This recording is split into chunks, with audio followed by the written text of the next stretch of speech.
Hello everyone, thank you for joining me. This is Michael Voss, Dragon of the Southern Tier. Happy to be here with you today on No Soundbites Allowed. It was a very long night as I was talking about what was happening in Seattle with Antifa taking over a section of the city.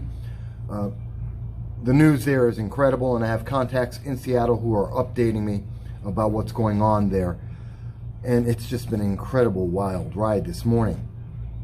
In addition to all of that, let's call it insanity, there is also the fact that we've just found out Gone with the Wind has joined Quentin Tarantino films as being banned.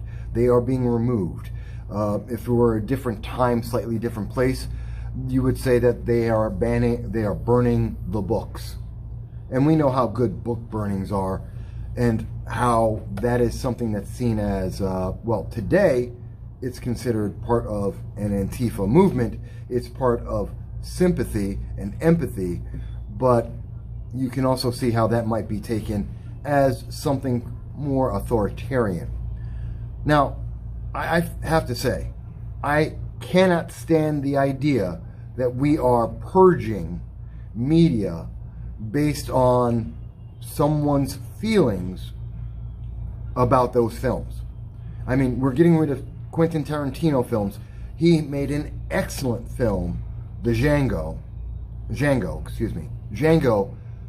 and I thought that was an excellent film. And it is a fantasy film. It's not reality, it's a fantasy, like all of his films.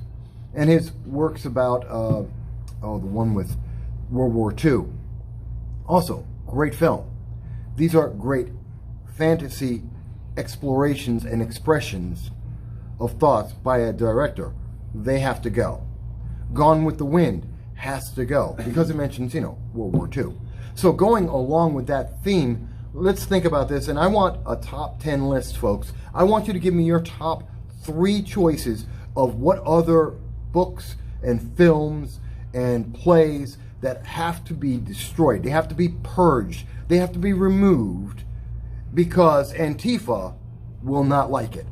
We have to protect the feelings of Antifa so that when they're standing around occupying Seattle, they have some good feelings behind them.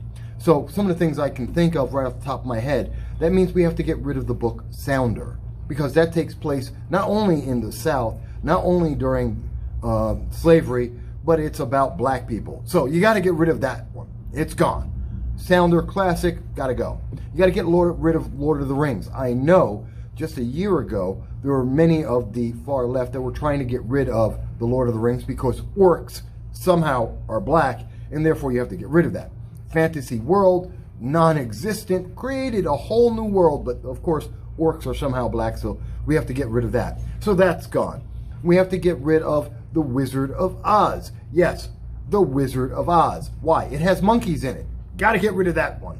That's gone. No more Wizard of Oz. What other films do you think have to go? What other movies do you think have to be removed? Well, I'll tell you one more. Night of the Living Dead. The original 1968 film. Night of the Living Dead has to be removed. Why? Because it's a racist film. It deals with racism. The black guy dies. Matter of fact, by the way, every horror film, just about every horror film that ever existed, you got to get rid of all of them because the black person dies in all of the films. The first one, usually. So you got to get rid of all of them because that's obviously racist too. But getting back to my point, Night of the Living Dead, you've got to get rid of that film because it is specifically about racism against black people. And the black guy at the end dies. Now, spoiler alert on a 1968 film, it's supposed to be about racism. He's making a comment on racism.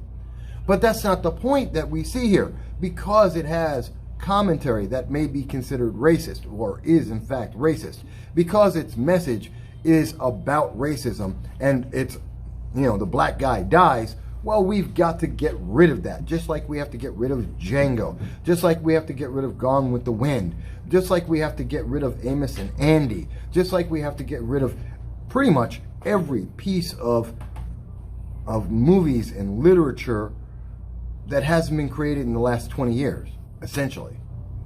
Now, whether it's classic, whether it's poignant, whether it makes a point, doesn't really seem to matter. You just have to get rid of it.